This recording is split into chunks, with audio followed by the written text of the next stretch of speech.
ജീവിതത്തിൽ പലപ്പോഴും പല ആളുകൾക്കും പല നിലക്കുള്ള പ്രയാസങ്ങളും മറ്റുമൊക്കെ ഉണ്ടാവും എന്നുള്ളത് ഒരു സ്വാഭാവികമാണ്. എല്ലാവർക്കും ഒരുപോലെയാവില്ല, പലർക്കും പല നിലക്കായിരിക്കും ഉണ്ടാവുക.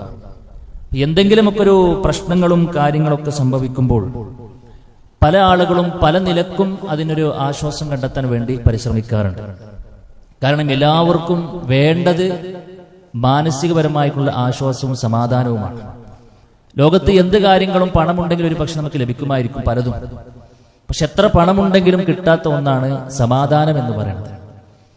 ഒരു പക്ഷേ ഭൗതികങ്ങളെല്ലാം ഒത്തിണങ്ങി പുറമേ നിന്ന് നോക്കുന്ന ഒരാൾക്ക് അദ്ദേഹത്തിന് എന്തിന്റെ കുറവാണുള്ളത്? വീടിന് വീടുണ്ട്, വാഹനത്തിന് വാഹനമുണ്ട്, 2-3 തലമുറകൾക്ക് മുഴുവനും ജീവിക്കാൻ കഴിയുന്ന അത്രയും സമ്പാദ്യം അദ്ദേഹം ഇപ്പോൾ തന്നെ നേടിയിട്ടുണ്ട്. ഇനി എന്താണ് അദ്ദേഹത്തിന്റെ വിഷമം എന്ന് ചോദിക്കുമ്പോൾ അതിന് പ്രത്യേകിച്ചൊരു മറുപടി പറയാൻ കഴിയുന്നില്ല. കാരണം അദ്ദേഹത്തെ മറ്റു പല സംഗതികളും അലട്ടിക്കൊണ്ടിരിക്കുന്നുണ്ട്. ഉള്ളിന്റെ ഉള്ളിൽ ഒരു സമാധാനക്കുറവുണ്ട് എന്നതാണ്. അപ്പൊ ഇത് പണത്തിനൊരിക്കലും പരിഹരിച്ചു തരാൻ കഴിയുന്ന ഒന്നല്ല കുറച്ച് സമാധാനം എന്നുള്ളത്. ഏതെങ്കിലും മാർക്കറ്റിൽ പോയിട്ടോ കുറച്ച് സമാധാനം കിട്ടുമോ, കോടികൾ തരാം എന്ന് പറഞ്ഞാൽ കൊടുക്കുന്ന ഏതെങ്കിലും ഇടമുണ്ടോ?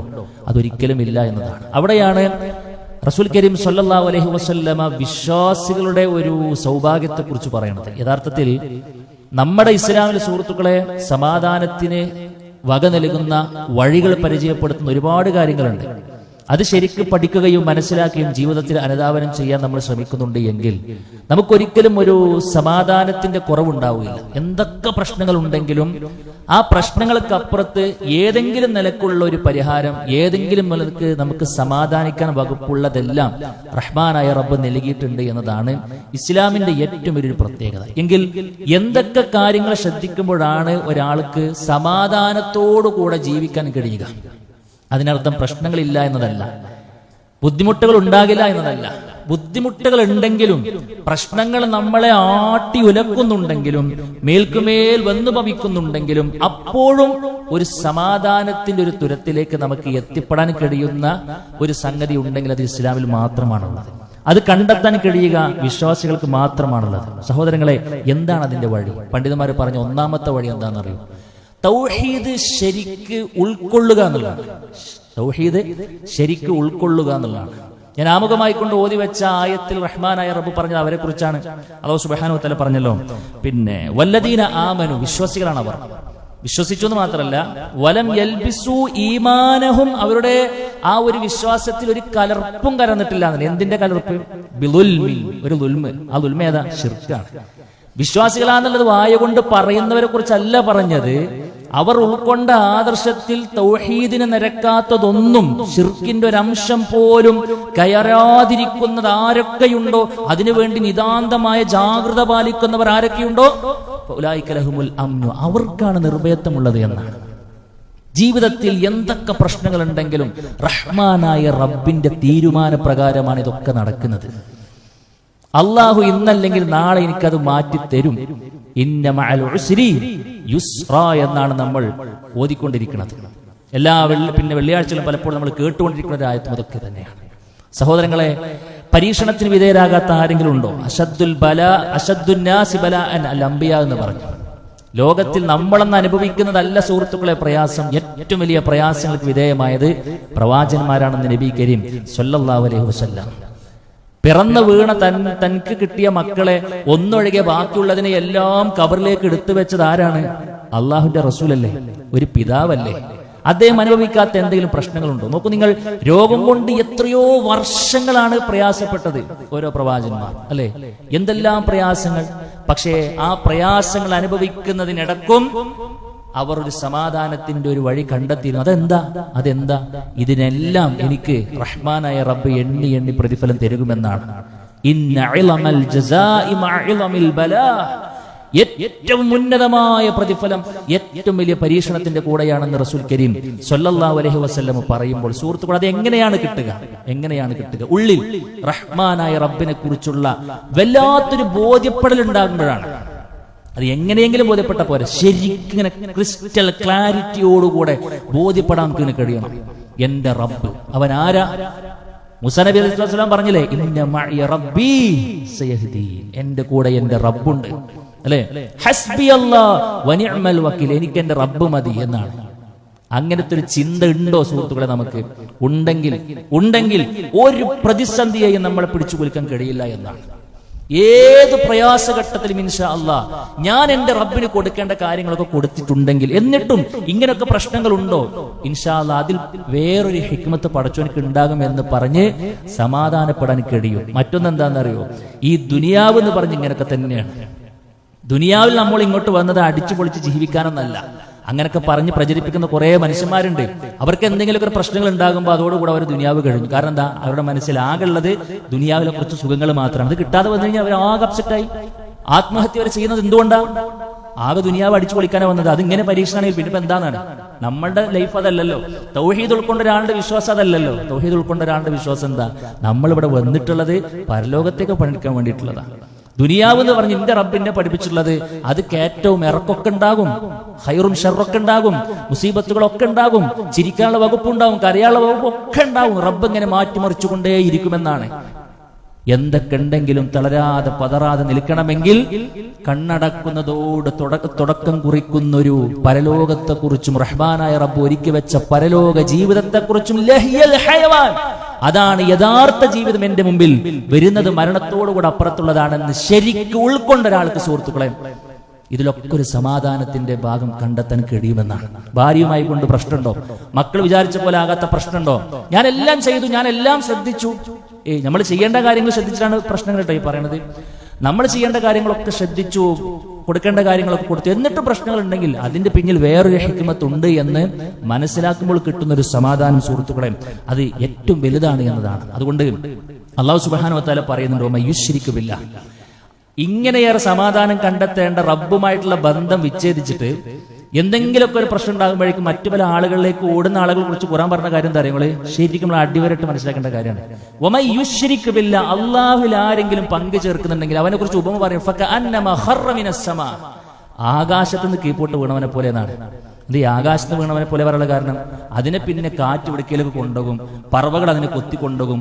അവന് എവിടുക്ക പോടുന്ന അവനക്ക് തന്നെ അറിയാത്ത അവസ്ഥ ഉണ്ടാവും. എന്തും സംഭവിക്കുന്നതാണ് ജീവിതത്തിൽ, എന്തും സംഭവിക്കുന്നതാണ്. അതിനാണ് ആ ഉപമ പറഞ്ഞത്. ശരിക്കും അതല്ലെങ്കിൽ അല്ലാണ്ട് വിട്ടിട്ട് പോണ ആളുകളെ കുറിച്ച് ആലോചിച്ച് നോക്കി, അവർ ഫുൾ ടൈം ബേജാറിലായിരിക്കും. ഇപ്പൊ ഒരു യാത്രക്ക് ഒരുങ്ങുന്ന സമയത്ത് ഒരു കറുത്ത പൂച്ച ഫ്രണ്ടിക്ക് ചാടിക്കഴിഞ്ഞാൽ പിന്നെ ആകെ പ്രയാസമായി അല്ലേ? ഓ ആ യാത്ര അത് എന്തൊരു മുസീബത്താണ്. ചിലപ്പോൾ ഏതെങ്കിലും ഒരു കിളി കരയുന്ന കണ്ടു കഴിഞ്ഞാൽ ആകെ ഇവിടെ ബേജാറ്. അതതിന്റെ ഇണയെ ആകർഷിക്കാൻ വേണ്ടി കരയാണ്. പക്ഷെ അതിന്റെ പിന്നിലുള്ള വിശ്വാസങ്ങളും മറ്റു ആചാരങ്ങളൊക്കെ വേറെയാണ്. നാട്ടിൽ ഇങ്ങനെ പലതും പറഞ്ഞു നടക്കുന്ന കുറെ സംഗതി, ഇതിലൊക്കെ ഇങ്ങനെ ബേജാറ് നിൽക്കുകയാണ് സുഹൃത്തുക്കളെ. അല്ലാഹു റസൂൽ പറഞ്ഞ എന്താണ്? വീട്ടിൽ നിന്ന് ഇറങ്ങും, ബിസ്മില്ലാഹി തവക്കൽതു അലല്ലാഹി ലാ ഹൗല വലാ ഖുവത ഇല്ലാ ബില്ലാഹ് പറഞ്ഞോട് കൂടെ കഴിഞ്ഞു കേസ് ഒക്കെ ഞാൻ റബ്ബിലുണ്ട് അർപ്പിച്ചു എന്നാണ്. അതോടുകൂടെ കുഫീത വ വുഖീത, അല്ലെ, അവൻ എല്ലാ നിലക്കും സംരക്ഷിക്കപ്പെട്ടു എന്നാണ് അല്ലാഹു റസൂൽ പറയണത്. സുബ്ഹാനല്ലദി സഖറ ലനാ തുടങ്ങുന്ന പ്രാർത്ഥന ചൊല്ലിയിട്ട് വണ്ടി കയറുന്നിടത്ത് എനിക്ക് ഇനിപ്പണ്ട് എന്തിനു സംഭവിച്ചാൽ തന്നെ എന്താ, റഹ്മാനായ റബ്ബിനെ ഏൽപ്പിച്ചിട്ടല്ലേ ഇപ്പൊ പോണത്. ഇങ്ങനത്തെ ഒരു സ്വസ്ഥതയും സമാധാനം സുഹൃത്തുക്കളെ അത് റബ്ബിലേക്ക് ചേർന്ന് നിൽക്കുമ്പോൾ മാത്രമേ കഴിയുമെന്നാണ്.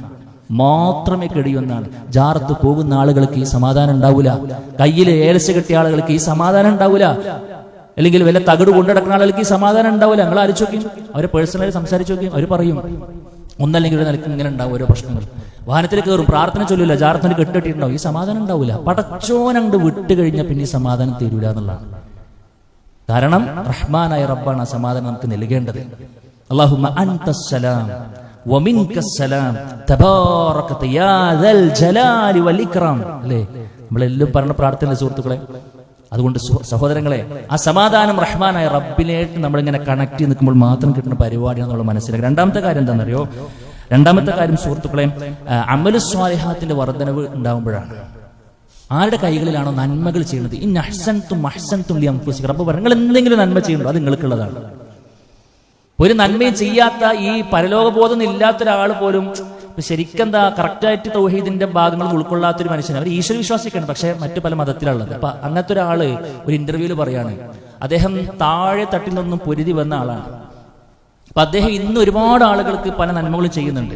അപ്പൊ അദ്ദേഹം പറഞ്ഞൊരു വാക്കെന്താ വെച്ച് കഴിഞ്ഞാല്, പിന്നെ ഞാൻ ഇനിയിപ്പോ എന്റെ പഴയ ജീവിതത്തിലേക്ക് താഴെ നിലവാരത്തിലേക്ക് പോയാൽ എനിക്ക് വലിയ പ്രശ്നമൊന്നുമില്ല, കാരണം ഞാൻ അതിൽ നിന്ന് വന്ന ആളാണ്, അത് ഉൾക്കൊള്ളാൻ പറ്റും. പക്ഷെ എന്റെ മനസ്സിലൊരു സംഗതി ഉണ്ട്, എന്തെന്നറിയോ? ഞാൻ ഒരിക്കലും താഴോട്ട് പോകൂല. കാരണം എന്താ, നിലവിൽ ഞാൻ എന്തൊക്കെയോ ചില നന്മകൾ ആർക്കൊക്കെയോ ഉപകാരപ്പെടുന്ന പലതും ചെയ്തുകൊണ്ടിരിക്കുന്നു എന്നുള്ളതാണ്. എന്താ സുഹൃത്തുക്കൾ, അങ്ങനെ ഒരു നന്മകൾ ചെയ്യുമ്പോൾ മനസ്സിന്റെ ഉള്ളിലേക്ക് ഇടുന്ന ഒരു സമാധാനം ഉണ്ടല്ലോ, അത് നിരന്തരമായി കൊണ്ട് ചെയ്യുന്ന ആളുകൾക്ക് ബോധ്യപ്പെടുകയുള്ളൂ. റഹ്മാനായ റബ്ബ് പറഞ്ഞു അതന്നെയാണ്. അതുകൊണ്ട് ലാ തഹ്കിറന്ന മിനൽ മഅറൂഫി ശൈആ, നിങ്ങൾ നന്മയിൽ നിന്ന് ഒന്നിനെയും കുറവാക്കണ്ട. ഒരു നന്മ നമ്മൾ ചെയ്യുന്നുണ്ടോ നമ്മുടെ ഈമാൻ വർദ്ധിക്കുന്നുണ്ട്. അൽ ഈമാൻ യസീദു ബിത്ത്വാഅ വയൻഖുസു ബിൽ മഅസിയ, നന്മകൾ ചെയ്യുമ്പോൾ സുഹൃത്തുക്കളെ നന്മ ചെയ്തു എന്ന് മാത്രമല്ല നമ്മുടെ ഈമാനും വർദ്ധിക്കുന്നുണ്ട്. ഒരു തിന്മ ചെയ്യുന്നുണ്ടോ നമ്മുടെ ഈമാൻ താഴോട്ട് പോകുന്നുണ്ട് എന്നുള്ളതാണ്. അതുകൊണ്ട് ഫഇദാ ഫറഗത ഫൻസ, ഒരു നന്മയിൽ നിന്നും മാറി വീണ്ടും നമുക്ക് പോകാനുള്ള മറ്റൊരു നന്മയിലേക്കാണ്. നമ്മൾ ജീവിതത്തിൽ ഒന്നിങ്ങനെ എഴുതി നോക്കൂ. നിങ്ങൾ രാവിലെ ഇങ്ങനെ എണീറ്റ് മുതൽ എനിക്ക് എന്തൊക്കെ നന്മകൾ ചെയ്യാൻ പറ്റും? ഒരുപാടുണ്ട് സുഹൃത്തുക്കളെ, ഒരുപാടുണ്ട്. പക്ഷെ അത് ഇപ്പോൾ നമ്മുടെ ലൈഫിലുണ്ടോ നമ്മൾ ആലോചിക്കണം. ഇപ്പോൾ നമ്മുടെ ജീവിതത്തിൽ അത് ഉണ്ടോ നമ്മൾ ആലോചിക്കണം. നമുക്കൊക്കെ ചെയ്യാൻ പറ്റുന്ന കുറേ നന്മകളുണ്ട്. നമ്മുടേതായ പരിസരത്ത് നിന്നുകൊണ്ട് നമുക്ക് മാത്രം നിർവഹിക്കാൻ കഴിയാവുന്ന പ്രത്യേക നന്മകൾ ഉണ്ടാവും. അതൊക്കെ ഒന്ന് മനസ്സിലാക്കി എന്നിട്ട് അതിനനുസരിച്ച് ജീവിതത്തിൽ പരമാവധി നന്മകൾ ചേർത്ത് വെക്കുമ്പോൾ അത് ചെയ്യുമ്പോൾ നമ്മുടെ മനസ്സിലേക്ക് കിട്ടുന്ന ഒരു സുഖവും ആനന്ദവും വേറെ തന്നെയാണ്. മനസ്സിന്റെ ഉള്ളിൽ സമാധാനം കിട്ടാൻ നന്മകളുമായി കൊണ്ട് നിരന്തരമായി കൊണ്ട് ബന്ധപ്പെടുക എന്നതാണ് പണ്ഡിതന്മാർ നമുക്ക് നൽകുന്ന രണ്ടാമത്തെ ഒരു സംഗതി എന്ന് പറയുന്നത്. പിന്നെ മറ്റൊന്നെന്താണെന്നറിയോ, തിന്മകൾ വരാതിരിക്കാൻ വേണ്ടി സൂക്ഷിക്കുക എന്നുള്ളതാണ്. എത്ര വലിയ അമലുകൾ ചെയ്യുന്ന ഒരാൾ ഒരു തിന്മ ബോധപൂർവ്വം ചെയ്യുന്നുണ്ടെങ്കിൽ ഒരു പക്ഷേ ചെയ്ത തിന്മയായിരിക്കും അവന്റെ എല്ലാവിധ സമാധാനവും കെടുത്തിക്കളയാം. ഈ നഫ്സുൽ ലവ്വാമ എന്ന് പറഞ്ഞെന്താ അല്ലേ? അല്ലാഹു സുബ്ഹാനഹു വ തആല സത്യം ചെയ്ത് പറഞ്ഞ സംഭവമാണല്ലോ. നമ്മുടെ മനസ്സിന് പ്രത്യേകത ഉണ്ട്. എന്താ അറിയുള്ളേ, നമ്മുടെ മനസ്സിന്റെ ഏറ്റവും വലിയ പ്രത്യേകത എന്ന് വെച്ച് കഴിഞ്ഞാൽ ഒരു തെറ്റുണ്ടെങ്കിൽ ആ മനസ്സ് നമ്മളെങ്ങനെ കൊത്തിവരിച്ചുകൊണ്ടിരിക്കുന്നതാണ്. കുറച്ചു കാലമായിട്ടേ ഉണ്ടാവുള്ളൂ. ആ തെറ്റിങ്ങനെ സ്ഥിരമായി കൊണ്ട് ചെയ്യുമ്പോൾ പിന്നെ ആ മനസ്സുണ്ടാവും.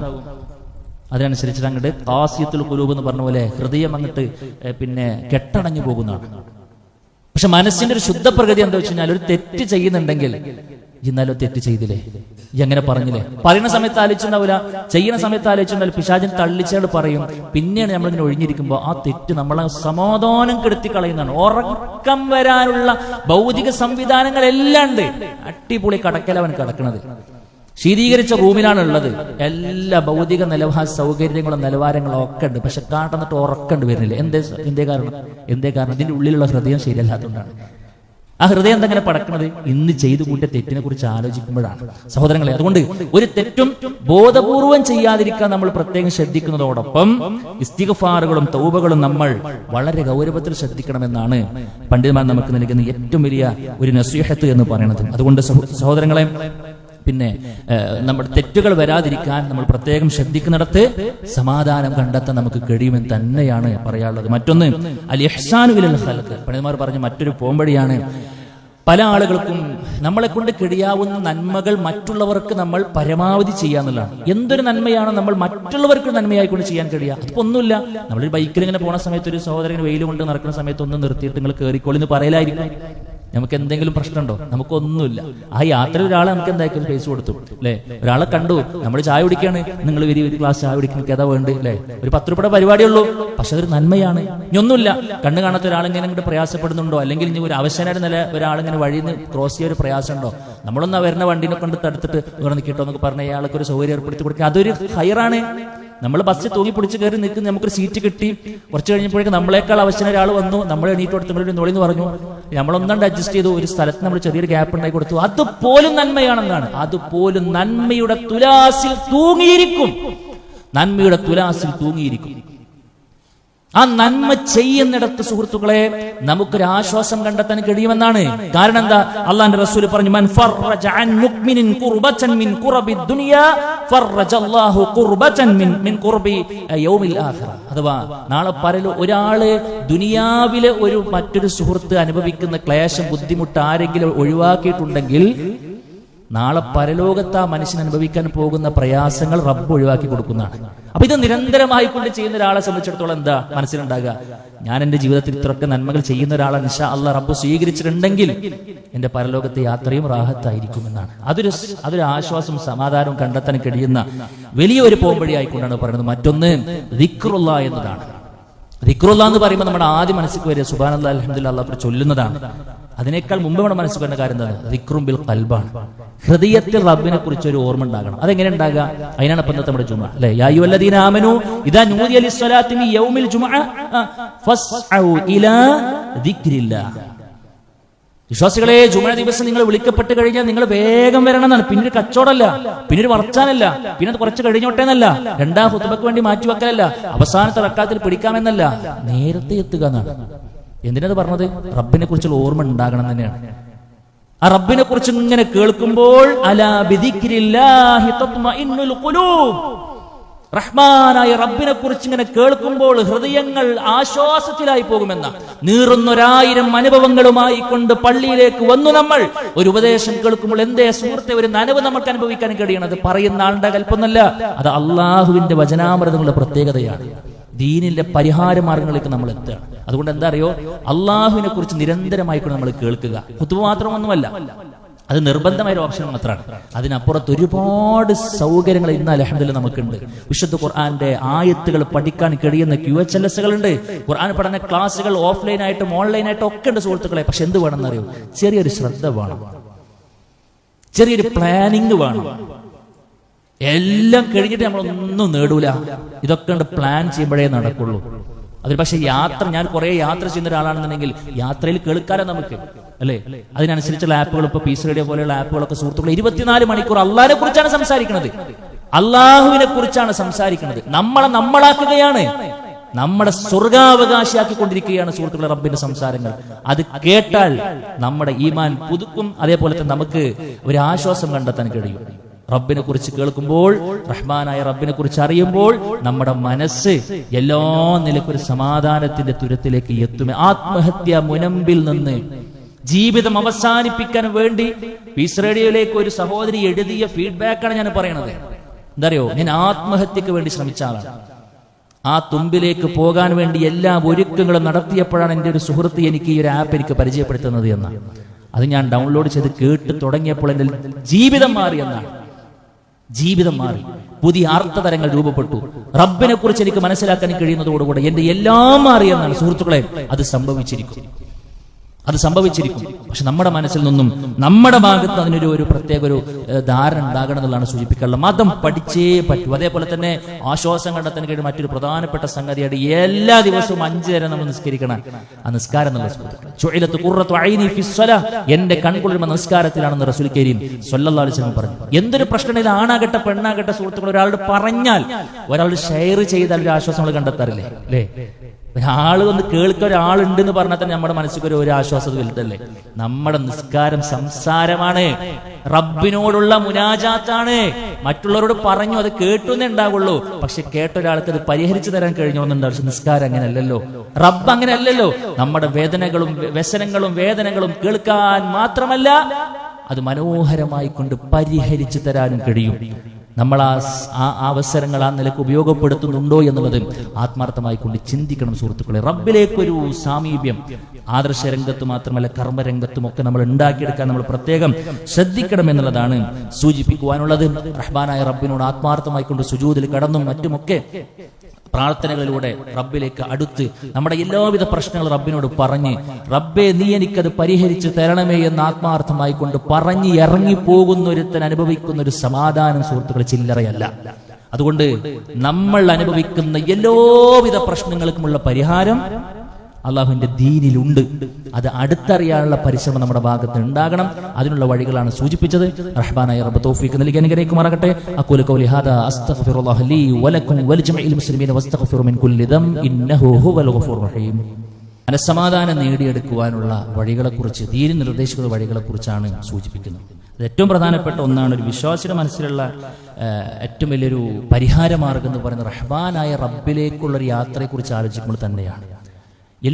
അനുഭവിക്കുന്ന എല്ലാ പ്രശ്നങ്ങളിൽ നിന്നും നമ്മളൊരു മോചനം എൻ്റെ റബ്ബിലേക്ക് ഞാൻ എത്തുമ്പോഴാണല്ലോ ശരിക്കും നടക്കുക. ഇവിടൊക്കെ എന്തെന്നായാലും പ്രശ്നങ്ങൾ വീണ്ടും വന്നുകൊണ്ടിരിക്കും. അപ്പൊ റബ്ബിലേക്കുള്ളൊരു തിരിച്ചു പോക്ക് ശരിയായ നിലക്ക് നടക്കുന്നുണ്ടെങ്കിൽ അത് വലിയൊരു പരിഹാരമാണല്ലോ. അത് വലിയൊരു പരിഹാരമാണ്. അപ്പൊ എങ്ങനെയാണ് ആ തിരിച്ചുപോക്ക്? ആ തിരിച്ചുപോക്കിനെ കുറിച്ച് ശരിക്ക് ശ്രദ്ധിക്കുന്ന ഒരാൾ എടുക്കുന്ന ഒരു പണിയെ കുറിച്ച് അള്ളാഹുവിന്റെ റസൂൽ സ്വല്ലല്ലാഹു അലൈഹി വസല്ലം പഠിപ്പിക്കുന്നുണ്ട്. ഒന്നൊരു പ്രാർത്ഥനയാണ്. മരണത്തിന് വേണ്ടി റബ്ബിനെ കാണാൻ എല്ലാ നിലക്കും നമ്മളിങ്ങനെ ഒരുങ്ങി തയ്യാറായി നിൽക്കുന്ന എല്ലാവിധ തയ്യാറെടുപ്പുകളും നടത്തി എന്ന് നമുക്ക് തോന്നുന്നൊരു പ്രാർത്ഥനയുണ്ട്. പലവരും നമ്മൾ കേട്ട പ്രാർത്ഥന സയ്യിദുൽ ഇസ്തിഗ്ഫാർ എന്ന് പറയുന്നത്. നിങ്ങൾ ശരിക്കും എത്ര ആള് അത് മനസ്സ് തട്ടി പ്രാർത്ഥിക്കുന്നത് നമ്മൾ നല്ലോണം അറിയിക്കണം. ശരിക്കും അതിലെന്താ ഉള്ളത്? എന്താ അതിലുള്ളത്? അള്ളാഹു റസൂൽ സ്വല്ലല്ലാഹു അലൈഹി വസല്ലം പ്രാർത്ഥന പഠിപ്പിക്കുകയാണ്. അല്ലാഹുമ്മ അൻത റബ്ബി, അല്ലാഹുവേ നീയാണ് എന്റെ രക്ഷിതാവ്. അല്ലാഹുമ്മ അൻത റബ്ബി ലാ ഇലാഹ ഇല്ലാ അൻത, നീ അല്ലാതെ ആരുമില്ല കേട്ടോ. തൗഹീദാണ് പ്രഖ്യാപിച്ചത്. ഒരു ജാറൊരു ബന്ധമല്ല, നേരത്തെ പറഞ്ഞ ഒരു പരിപാടി എനിക്കില്ല, എന്റെ എല്ലാ കാര്യവും ഞാൻ നിനക്കാ തരുന്നത്. കാരണം നീയാണ് എനിക്ക് വേണ്ട, എന്നെ സൃഷ്ടിച്ചതും എന്നെ പരിപാലിക്കുന്നതും എനിക്ക് വേണ്ട ജീവിക്കാൻ ആവശ്യമായ വെള്ളവും വായും തുടങ്ങി എന്തൊക്കെ ഉണ്ടോ ഒരു മനുഷ്യനിക്ക് ജീവിക്കാൻ, അവസാന ശ്വാസം വരെ ജീവിക്കാൻ എന്തൊക്കെ കാര്യങ്ങൾ വേണം അതെല്ലാം തരുന്ന റബ്ബാണ് നീ. അതൊക്കെ നമ്മൾ അംഗീകരിക്കണം. എന്നിട്ട് നമ്മളിങ്ങനെ പറയും നീ റബ്ബാണെന്ന്, ഞാനോ അന അബ്ദുക, ഞാൻ നിന്റെ സാധുവായ ഒരു അടിമയാണ് റബ്ബേ. അന അബ്ദുക വ അന അലാ അഹ്ദിക വ വഅദിക മസ്തതഅതു. പടച്ചോനെ നിന്നോട് ഞാൻ നൽകിയ ഒരു കരാറുണ്ട്. എന്താ? നിന്നെ മാത്രം ആരാധിക്കാമെന്ന തൗഹീദിന്റെ കരാർ, ആദർശത്തിന്റെ കരാർ. 2 നിസ്കാരം മുറ പോലെ നിർവഹിക്കാമെന്ന് തുടങ്ങുന്ന കരാർ. നീ എന്നോട് എങ്ങനെയൊക്കെയാകണമെന്നാണോ പറഞ്ഞിട്ടുള്ളത് അതെല്ലാം പരമാവധി അല്ലെ ചെറുതും വലുതുമായി നീ എന്നോട് ശ്രദ്ധിക്കാൻ വേണ്ടി പറഞ്ഞ് എന്തൊക്കെ കരാറുകളുണ്ടോ വാഗ്ദാനങ്ങളുണ്ടോ അതൊക്കെ ഞാൻ മസ്തതഅതു, കഴിവിന്റെ പരമാവധി ഞാൻ ശ്രദ്ധിക്കുന്നുണ്ട്. ശ്രദ്ധിക്കുവാണ് കേട്ടോ, ശ്രദ്ധിക്കാതെ ശ്രദ്ധിക്കുന്ന കാര്യമില്ല. ആജ്ഞകളും നിർദ്ദേശങ്ങളും പരമാവധി ശ്രദ്ധിക്കുന്നുണ്ടെന്ന് പറയാൻ എപ്പോഴും നമുക്ക് കഴിയാം, അത് ചെയ്യുമ്പോഴാണ്. അത് പരമാവധി നമ്മൾ ചെയ്തിട്ട് പറയണം മസ്തതഅതു. അപ്പൊ ആ കാര്യങ്ങളൊക്കെ ചെയ്തിട്ട് പറയണേ അഊദു ബിക മിൻ ശർരി മാ സനഅതു, അല്ലാഹുവേ ഞാൻ ചെയ്തു പോയ എല്ലാ പാപങ്ങളിൽ നിന്നും ഞാൻ നിന്നോട് കാവലിനെ ചോദിക്കുകയാണ്. അബൂലക ബിദംബി, അല്ലാഹുവേ അബൂലക ബിനിഅമതിക വ അബൂലക ബിദംബി, എന്താ നീ എനിക്ക് നൽകിയ എല്ലാ അനുഗ്രഹങ്ങളും ഞാൻ നിന്നോട് തുറന്നു പറയുന്നു, തുറന്ന് സമ്മതിക്കുന്നു. പടച്ചോനെ ഇതൊന്നും ഇപ്പൊ എന്റെ ഒരു കഴിവോട് ഞാൻ നേടിയെടുത്തതല്ല. പല ആളുകൾ അങ്ങനെ പറയുന്ന ആളുകളുണ്ട്, അത് ഞാൻ ചോര നീരാക്കിയോട് കിട്ടിയെന്നല്ല. ആ ചോര നീരാക്കാനുള്ള ചോരാരത്തെ നമ്മൾ നല്ലോണം ആലോചിക്കണം. ആളുകൾ അങ്ങനെ പറയും അത് എന്റെ സാമർത്ഥ്യം കൊണ്ട് ഞാൻ നേടിയെടുത്ത. ഈ സാമർത്ഥ്യം ഇവിടെ കിട്ടിയതാ, അത് എവിടെയും വാങ്ങിയതാ അല്ലല്ലോ, അത് റബ്ബ് തന്നതല്ലേ. അപ്പൊ എല്ലാ ക്രെഡിറ്റും സുഹൃത്തുക്കൾ റബ്ബിന് കൊടുത്തിട്ട് നമ്മൾ പ്രഖ്യാപിക്കണം റഹ്മാനായ റബ്ബേ നീ എനിക്ക് ഒരുപാട് അനുഗ്രഹങ്ങൾ എണ്ണി തിട്ടപ്പെടുത്താൻ കഴിയാത്തതെല്ലാം നൽകിയിട്ടുണ്ട്. പക്ഷേ അബൂലക ബിദംബി, ഈ അനുഗ്രഹങ്ങളൊക്കെ ആസ്വദിക്കുന്ന സമയത്തും എന്റെ ഭാഗത്ത് തെറ്റുകൾ സംഭവിച്ചിട്ടുണ്ട്, അത് ഞാൻ നിന്നോട് പിന്നെ പരിപൂർണമായി കൊണ്ട് തുറന്നു സമ്മതിക്കുന്നു. എന്നിട്ട് പിന്നെ നമ്മൾ ആകയാൽ റബ്ബേ എനിക്ക് നീ പുറത്തു തരട്ടോ, ഒന്നുപോലും ബാക്കിയാക്കാത്ത നിലയ്ക്ക് എല്ലാം എനിക്ക് പുറത്തു തരണേ. കാരണം ഞാൻ നിന്നോട് ചോദിക്കണം എന്താ വെച്ച് കഴിഞ്ഞാൽ പല ആളുകളും നബിനോട് ചോദിക്കുന്ന ആളുകളുണ്ട്, പല ആളുകളും മറ്റു പല ആളുകളോടും ചോദിക്കുന്ന ആളുകളുണ്ട്. പക്ഷെ അല്ലാഹു റസൂൽ പറയും അല്ലാഹുവേ നീയല്ലാതെ പാപങ്ങൾ പൊറുക്കുന്നവനായി മറ്റാരുമില്ല എന്നത് ആരാ പഠിപ്പിക്കണേ? നബി കരീം സല്ലല്ലാഹു അലൈഹി വസല്ലം. എന്നിട്ട് ആ നബിനോട് പോയിട്ട് പൊറുക്കലിനെ ചോദിക്കുന്ന മനുഷ്യന്മാരുണ്ട്. നഅൂദു ബില്ലാഹ്. ഉംറക്ക് കൊണ്ടുപോയി ഹജ്ജിന് കൊണ്ടുപോയിട്ടൊക്കെ നബി തങ്ങളോട് വിളിച്ചിട്ട് ഈ പാപങ്ങൾ പുറത്തു തരണേ, ഈ സാധുവിന് പുറത്തു തരണേ എന്ന് പറയുന്ന കുറെ സാധുക്കൾ. ആ സാധുക്കൾ നമ്മളെന്ന സാധുക്കൾ ഉൾപ്പെടാൻ പാടില്ല. ഫഇന്നഹു ലാ യഗ്ഫിറു ദുനൂബ ഇല്ലാ അൻത. ഇത് തൗഹീദാണ് സുഹൃത്തുക്കളെ. അങ്ങനത്തെ പറയുന്ന കേവല വാചകങ്ങളെല്ലാം മനസ്സ് തട്ടി പറയുന്ന ഒരാളെ കുറിച്ച് അല്ലാഹു റസൂൽ പറഞ്ഞ എന്താണെന്നറിയോ? മൻ ഖാലഹ മൂഖിനൻ ബിഹാ ഹീന യുംസി ഫമാത മിൻ ലൈലതിഹി വദഖലൽ ജന്ന. ആരെങ്കിലും പ്രഭാത സമയത്ത് അല്ലെങ്കിൽ പ്രദോഷ സമയത്ത് ഇങ്ങനെ പ്രാർത്ഥിച്ചു, മനസ്സ് തട്ടി പ്രാർത്ഥിച്ചു, ഈ ആശയം ഉൾക്കൊണ്ടുകൊണ്ട് പ്രാർത്ഥിച്ചു, അവൻ വൈകുന്നേരം ആകുമ്പോഴേക്ക് അസർ മുമ്പ് മരിച്ചു കഴിഞ്ഞാൽ, അതേപോലെ തന്നെ അവൻ പിന്നെ വൈകുന്നേരത്ത് ചൊല്ലി പിറ്റേ ദിവസം രാവിലെ ആകുന്ന മുമ്പ് മരിച്ചു കഴിഞ്ഞാൽ ദഖലൽ ജന്ന എന്നാണ്. അവ മനുഷ്യൻ സ്വർഗത്തിലെത്തിയെന്ന് പറഞ്ഞു. സ്വർഗത്തിലെത്തിയെന്നാണ്. ഈ രണ്ടാമത് നേരത്തല്ലേ നമ്മൾ മരിക്കുള്ളൂ അല്ലേ? ഒന്നുകിൽ സുബൈ മുതൽ ഇങ്ങോട്ട് അസർ വരെ ആയിരിക്കില്ല, അസർ മുതൽ പിറ്റേ ദിവസം സുബൈ. ഇതിൽ അല്ലാത്തൊരു നേരം നമുക്ക് മുമ്പിൽ ഇല്ലാലോ. അതുകൊണ്ട് സുഹൃത്തുക്കളെ രാവിലെ വൈകുന്നേരം ചൊല്ലണം എന്ന് പറഞ്ഞ പാപമോചനങ്ങളുടെ നേതാവായ ഈ പ്രാർത്ഥന ശരിക്കും മനസ്സ് തട്ടി പറഞ്ഞു പോകുന്ന ഒരാളുടെ മനസ്സിൽ എന്താ ഉണ്ടാകുക? ഞാൻ എല്ലാ കാര്യവും റബ്ബിനോട് പറഞ്ഞിട്ടുണ്ട് അല്ലെ, ഞാൻ റെഡിയായി നിൽക്കുന്ന ആളാണ്. അങ്ങനത്തെ ഒരു മനസ്സുണ്ടോ നമ്മൾ ആലോചിക്കണം. അങ്ങനെ ഉണ്ടെങ്കിൽ ജീവിതത്തിൽ എല്ലാ ക്ലേശങ്ങളും നമ്മൾ മറന്നിരിക്കും, എല്ലാ പ്രശ്നങ്ങൾക്കുള്ള പരിഹാരം നമ്മൾ നേടിയിരിക്കും. ഒക്കെ റബ്ബിലേക്ക് നമ്മൾ വിട്ടിട്ടുണ്ടാവും. എന്തൊക്കെ ഞാൻ ചെയ്യാനുള്ളതൊക്കെ ഞാൻ ചെയ്യുന്നുണ്ട്, ശ്രദ്ധിക്കേണ്ട കാര്യങ്ങളൊക്കെ ഞാൻ ശ്രദ്ധിക്കുന്നുണ്ട്, ബാക്കി അതല്ല, അത് റബ്ബിലേക്കാണ് ചേർന്ന് നിന്നാൽ മാത്രം കിട്ടുന്ന സംഗതിയാണ് സുഹൃത്തുക്കളെ. ഇതില്ലാതെ വേറെ എന്തുണ്ടായിട്ടും കാര്യമില്ല. മനസ്സമാധാനം ഇല്ലാന്ന് പറഞ്ഞിട്ട് കുറെ സിനിമ കണ്ടോണ്ടോ, സീരിയൽ കണ്ടോണ്ടോ, അല്ലെങ്കിൽ കുറെ സംഗീതം കണ്ടോണ്ടോ, വേറെ ലഹരിക്ക് പോയിട്ട് അങ്ങനെയൊക്കെയാണ് പല ആളുകളും. പിന്നെ കുറെ ടൂർ പോയത് കൊണ്ട് അടിച്ചു പൊളിച്ചുകൊണ്ടും അതൊക്കെ താൽക്കാലിക ശമനങ്ങളാണ് സുഹൃത്തുക്കളെ. ചില ഹോർമോണുകൾ നമ്മുടെ മനസ്സിൽ ഇട്ട് തരും, അത് കഴിഞ്ഞാൽ തീർന്നു. ഒരു ടൂർ പോയതിനെക്കാട്ടിലും സങ്കടമൊക്കെ തിരിച്ചു വരുമ്പോ കഴിഞ്ഞല്ലോ എന്നിരിക്കും. പിന്നെ ഇപ്പൊ എന്തിനാ അത് പോയത്? അതൊരു താൽക്കാലിക ഒരു പ്ലഷർ മാത്രമാണ് അല്ലെ. കുറെ തോണ്ടി അത് ഫൂളിഷ് പ്ലഷറാണെന്നാണ് ഇപ്പോൾ ആളുകൾ പറയുന്നത്. എന്താ, നമ്മളെ കബളിപ്പിക്കുന്ന ഒരു പ്ലഷറാണെന്നാണ്. അത് അങ്ങനെ തന്നെയാണ്. ഒരു സംഗതിക്കും സുഹൃത്തുക്കളെ ഒരു പെർമനന്റ് ആയിട്ട് എന്താ എല്ലാ നിലക്കുള്ള ശാശ്വതമായ പരിഹാരം ഇന്ന് കാണുന്ന ദുനിയാവിൽ വേറൊരു സംഗതിക്കും തരാൻ കഴിയില്ല. അതിനോളൊരു പടപ്പും വളർന്നിട്ടില്ല. അത് റഹ്മാനായ റബ്ബ് മാത്രം തരേണ്ട ഔദാര്യാണ്, അതൊരു സമ്മാനമാണ്. അത് ആർക്കാ കിട്ടുക വെച്ച് കഴിഞ്ഞാൽ അവൻ ഈ പറഞ്ഞ റൂട്ട് കൂടെ ജീവിതം കൊണ്ടടക്കണം, കുറച്ച് റിസ്ക് എടുത്ത് കൊണ്ടടക്കുന്ന ആൾക്ക് തന്നെ കിട്ടുള്ളൂ. അതിനു വേണ്ടി നമ്മൾ തയ്യാറാവുക, പാകപ്പെട്ട മനസ്സുമായി കൊണ്ട് മുന്നോട്ട് പോകാൻ നമ്മൾ പ്രത്യേകം ശ്രദ്ധിക്കുക എന്നുള്ളതാണ് സൂചിപ്പിക്കുവാനുള്ളത്. അല്ലാഹു സുബ്ഹാനഹു വ തആല അവൻ എല്ലാ അർത്ഥത്തിലും സൂക്ഷിച്ച് മുന്നോട്ട് പോകുന്ന യഥാർത്ഥ ഭാഗ്യവാന്മാർ റഹ്മാനായ റബ്ബ് നമ്മെല്ലാവരും ഉൾപ്പെടുത്തി അനുഗ്രഹിക്കുമാറാകട്ടെ. സുഹൃത്തുക്കളെ, പലപ്പോഴും ഒരുപാട് ആളുകൾ പല വസിയത്തുകളും പ്രാർത്ഥന വസിയത്തുകളൊക്കെ നമുക്ക് നൽകാറുണ്ട്. ഒരുപാട് ആളുകൾക്ക് പല പ്രയാസങ്ങളുമുണ്ട്. രോഗം കൊണ്ട് പ്രയാസപ്പെടുന്ന ആളുകളുണ്ട്, അതേപോലെ തന്നെ ഇടയ്ക്ക് വെച്ച് ആക്സിഡന്റ് സംഭവിച്ച ആളുകളുണ്ട്, ബന്ധപ്പെട്ട ആളുകൾ മരണപ്പെട്ട ആളുകളുണ്ട്. അല്ലാഹു സുബ്ഹാനഹു വ തആല ആ നിലക്കെല്ലാം പ്രയാസപ്പെടുന്ന ആളുകൾ എല്ലാവിധ പ്രയാസവും മാറ്റി കൊടുക്കുമാറാകട്ടെ. നമ്മളൊക്കെ അത്ര മുസീബത്തുൽ റഹ്മാനായ റബ്ബ് കാക്കുമാറാകട്ടെ. പ്രത്യേകിച്ച് കഴിഞ്ഞൊരു ആഴ്ചയിൽ മരണപ്പെട്ടു പോയിട്ടുള്ള ഒരു സുഹൃത്ത്, ഒരു പിതാവിന്റെ ഒരു മകൻ നമ്മളെ ശ്രമിച്ചിട്ടുണ്ടായിരുന്നു. പ്രാർത്ഥിക്കണമെന്ന് ആവശ്യപ്പെട്ടുകൊണ്ട് ദീനിയായിക്കൊണ്ട് എല്ലാ നിലക്കും അവർക്ക് വേണ്ടി എല്ലാ സേവനങ്ങളും ചെയ്തു കൊടുത്തൊരു പിതാവിന്റെ മരണം എന്നുള്ളത് പ്രാർത്ഥനക്ക് തന്നെയാണ് അതിന്റെ അവസാനം എന്ന് പറയുന്നത്. റഹ്മാനായ റബ്ബ് സുഹൃത്തിന്റെ ഖബറിടം വിശാലമാക്കി കൊടുക്കുമാറാകട്ടെ. നമുക്ക് പ്രാർത്ഥിക്കാം. റഹ്മാനായ റബ്ബ് നമുക്കും മരണപ്പെട്ടു പോയിട്ടുള്ള ആളുകൾക്കും ഒക്കെ അല്ലാഹു സുബ്ഹാനഹു വ തആല സ്വർഗ്ഗം നൽകി അനുഗ്രഹിക്കുമാറാകട്ടെ. എല്ലാ അർത്ഥത്തിലും റഹ്മാനായ റബ്ബിനെ കീഴ്പ്പെട്ടുകൊണ്ട് ജീവിക്കുവാനും മരിക്കുമ്പോൾ കലിമ ചൊല്ലുവാനും അതിനപ്പുറത്തുള്ള യഥാർത്ഥ ജീവിതം പ്രശോഭിതമാകുവാനും ഒക്കെയുള്ള അപാരമായ തൗഫീഖ് റഹ്മാനായ റബ്ബ് നമുക്ക് എല്ലാവർക്കും നൽകി അനുഗ്രഹിക്കുമാറാകട്ടെ. അല്ലാഹുമ്മ ഗഫിർ ലിൽ മുഅ്മിനീന വൽ മുഅ്മിനാത്ത് والمسلمين والمسلمات والأحياء منهم والأموات إنك مجيب دعوات يا قاضي الحاجات. اللهم أجرنا من النار، اللهم أجرنا من النار، اللهم أجرنا من النار. ربنا تقبل منا إنك أنت السميع العليم وتب علينا إنك أنت التواب الرحيم. آمين آمين برحمتك يا أرحم الراحمين.